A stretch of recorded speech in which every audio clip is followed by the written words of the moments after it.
পুলিশের কাছে রুদ্রর নাম বলে দেওয়ায় সুমিরকে গলা টিপে ধরল রুদ্র। হ্যাঁ বন্ধুরা, এমনটাই দেখা যাবে, তাই সম্পূর্ণ জানতে ভিডিওটিতে লাইক দেওয়া, চ্যানেলটি সাবস্ক্রাইব করে দেখতে থাকুন। গল্পের শুরুতেই দেখা যাবে পান্ডেজি সেই হোটেলে এসেই জিজ্ঞাসাবাদ করতে থাকে। তারপরে হোটেলের ম্যানেজারকে বলতে থাকে, আচ্ছা যারা এখানে ছিল তাদের আইডি কার্ড সব কিছু তো আপনাদের কাছে থাকার কথা, তাই তো? তখনই ম্যানেজার বলতে থাকে, হ্যাঁ স্যার, সবার সব আইডি প্রুফ সব কিছু আছে, আমি আপনাকে এখনই দেখাচ্ছি। তারপরে পান্ডেজি বলতে থাকে, রোহিতজি তো এখানেই আছে, ডেকে দিন। তারপরে রোহিতকে ফোন করে ডেকে আনলে রোহিত পান্ডেজির কাছে এসে অবাক হয়ে যায়, বলতে থাকে, পান্ডেজি আপনি এখানে? তখন পান্ডেজি বলতে থাকে, হ্যাঁ রোহিত বাবু, আমি আমি আপনার সঙ্গে দেখা করতে আসলাম।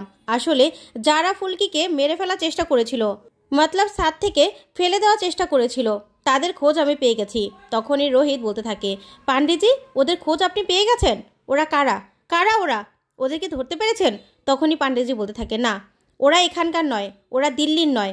তখনই এই কথা শুনে রোহিত অবাক হয়ে যায়, বলতে থাকে, ওরা দিল্লির নয় মানে ওরা কোথাকার? তখনই পান্ডেজি বলতে থাকে, ওরা পূর্ব মেদিনীপুরের। যা শুনে রোহিত পুরো চমকে যায় আর বলতে থাকে, কি বলছেন আপনি? তার মানে ফুলকি সন্দেহটাই ঠিক? রুদ্র রুদ্র এখন কোথায় আছে? রুদ্র? তখনই পান্ডেজি বলতে থাকে, রুদ্রের সান্যাল কাঁথি থেকে এখন নবাবগঞ্জে ফিরে গেছে। আপনি একটু খোঁজ নিয়ে দেখুন না, আপনার ওই যে বন্ধু অংশুমান সেনগুপ্ত, ওকে একটু ফোন করে দেখুন রুদ্ররূপ সান্যাল কোথায়, আর ও আসলেই কি কাঁথি গিয়েছিল নাকি?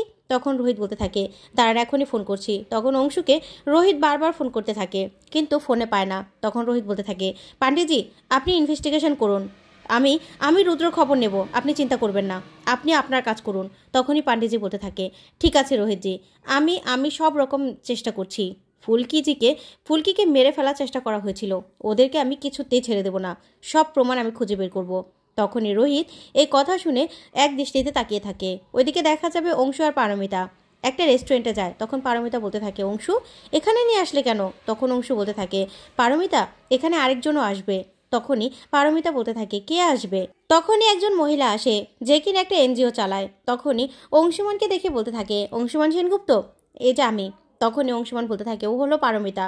তখন পারমিতা বলতে থাকে, উনি কে অংশু? তখন অংশু বলতে থাকে, আসলে পারমিতা উনি একটা এনজিও চালায়, দুস্থ মহিলাদের নিয়ে উনি একটা এনজিও চালায়, মহিলাদের স্বাবলম্বী করে তোলে। তখনই সেই মহিলা পারমিতাকে বলতে থাকে, তুমিও চাইলে আমাদের সঙ্গে জয়েন করতে পারো।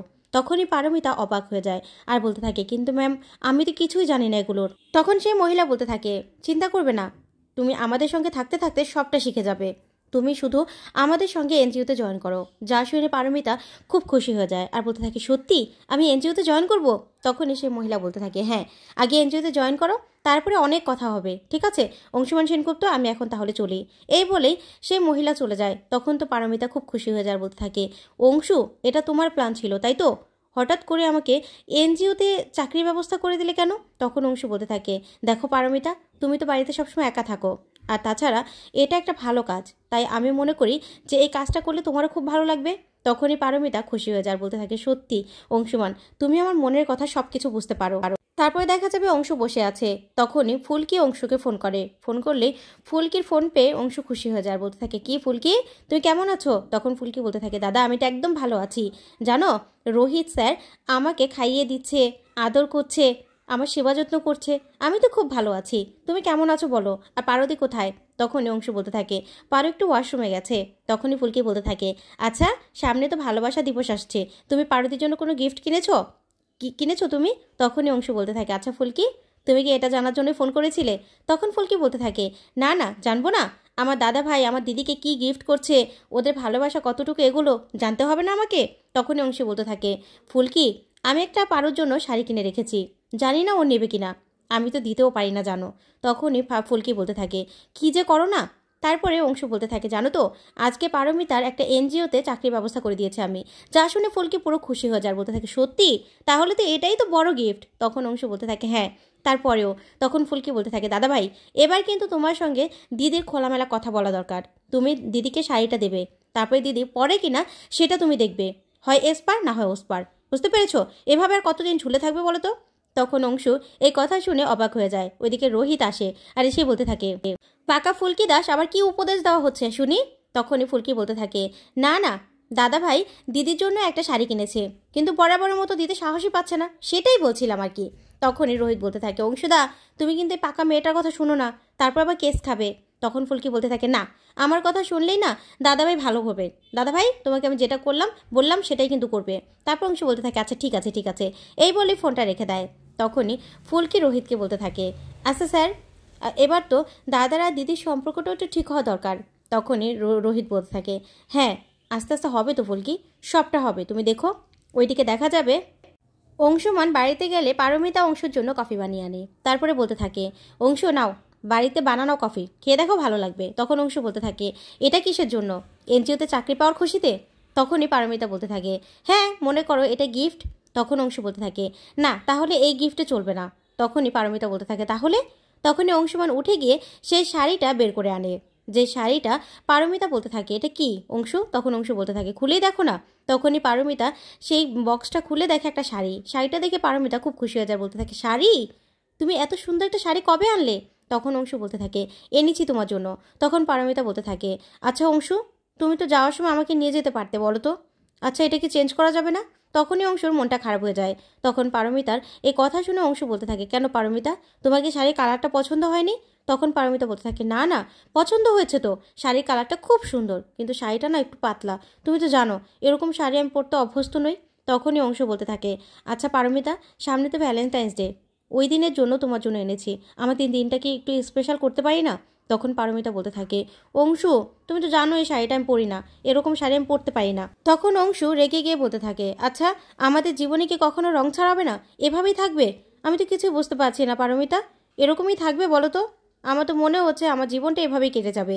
এই বলে অংশু রেগে বসে পড়ে। তখনই পারমিতা অবাক হয়ে তাকিয়ে থাকে। তখন অংশু বলতে থাকে, এতটুকু চাওয়া তো আমি চাইতেই পারি বলো তো, নাকি এতটুকু চাওয়া আমার বৃথা? তখন এই কথা শুনে পারমিতা অবাক হয়ে যায়। তখন অংশু মনে মনে বলতে থাকে, ফুলকি তো বলে দিয়েছিল এসপার না হয় ওসপার, এতে কি রিয়াক্ট হবে কে জানি না। তখনই এই বলে অংশু চুপ করে বসে থাকে। ওইদিকে দেখা যাবে রুদ্রর অফিসে সেই গুন্ডা দুজন আসে, এসে বলতে থাকে, দাদা আমরা চলে এসেছি। তখনই রুদ্র বলতে থাকে, চলে এসেছিস? তোদের আসার এখন সময় হয়েছে, তোদের কতবার বলেছিলাম যে তোরা এসে পর সাথে সাথে রওনা হয়ে যা, তোরা রওনা হোসনি। সেই পুলিশের কাছে তোদেরকে ধরা দিতেই হলো, পুলিশের কাছে তোদের আইডেন্টি দিতেই হলো। তখনই সুমিত বলতে থাকে, কি করব দাদা, আমরা লুকিয়ে কি করে আসতাম যদি ধরা পড়ে যেতাম? তাই তো নাম পাল্টে তারপর টিকিট কেটে আসতে হলো। তখনই রুদ্র এই কথা শুনে রেগে যায়, আর রেগে গিয়ে সুমিতের গলা চেপে ধরে আর বলতে থাকে, ও তুই আইডেন্টি বাঁচিয়েছিস তাই তো, কিন্তু ওই ফুলকি দাস যে কিছু করতে পারলি না, ও যে বেঁচে গেল, ওর অপারেশনটাও মনে হয়ে গেছে, এবার তো ড্যাব ড্যাব করে আমার দিকে তাকিয়ে চিন্তা করবে কি করে আমাকে কোণঠাসা করা যায়। তারপরে কি করব আমরা? এই বলেই সুমিতকে মারতে থাকে রুদ্র। তখনই সুমিতের সাথের জন বলতে থাকে, দাদা সুমিতকে ছেড়ে দিন, আমাদের ভুল হয়ে গেছে আমাদের। তখনই রুদ্র বলতে থাকে, এখনই তোরা ওই ভবানীপুরের ডেরা যাবি, ওখান থেকে একদম বেরোবি না, আমি যতক্ষণ না বলবো ততক্ষণ বেরোবি না। আর তেওয়ারিকে বলবি সব জায়গায় যেন ছড়িয়ে দেয় যে আমি কাঁথি গিয়েছিলাম, কাঁথি থেকে এখানে এসেছি, বুঝতে পেরেছিস? যা বলেছি তাই করবি। তখনই ওর লোকগুলো বলতে থাকে, ঠিক আছে দাদা এবার আর ভুল হবে না। এই বলে ওরা সেখান থেকে বেরিয়ে যায়। ওইদিকে দেখা যাবে রোহিত ঘুমের মধ্যে সেই তথার পড়ে যাওয়াটা স্বপ্নে দেখতে থাকে আর চিৎকার করে ওঠে। তখন ফুলকি বলতে থাকে, কি হয়েছে স্যার? তখনই রোহিত বলতে থাকে, না আসলে দাদা ছাদ থেকে পড়ে যাচ্ছে সেটাই স্বপ্নে দেখছিলাম, আজকে অনেক বছর পরে এই স্বপ্নটা দেখলাম জানো তো, মনে হচ্ছে সারাক্ষণ ভাবি তো তাই। তখন ফুলকি বলতে থাকে, না স্যার এবার এসপার না হোক ওসপার যে কোনো একটা কিছু করতেই হবে, জামাইবাবু এই কদিনে কতটা প্রমাণ লোপাট করেছে কে জানে। তখন রোহিত বলতে থাকে, ফুলকি এত আগের কেস বললেই কি রিওপেন করা যায়? তখন ফুলকি বলতে থাকে, স্যার আপনি না নিজের প্রতি নিজে একদম বিশ্বাসী নন। আচ্ছা আমাকে বলুন তো সেদিন কে ছিল?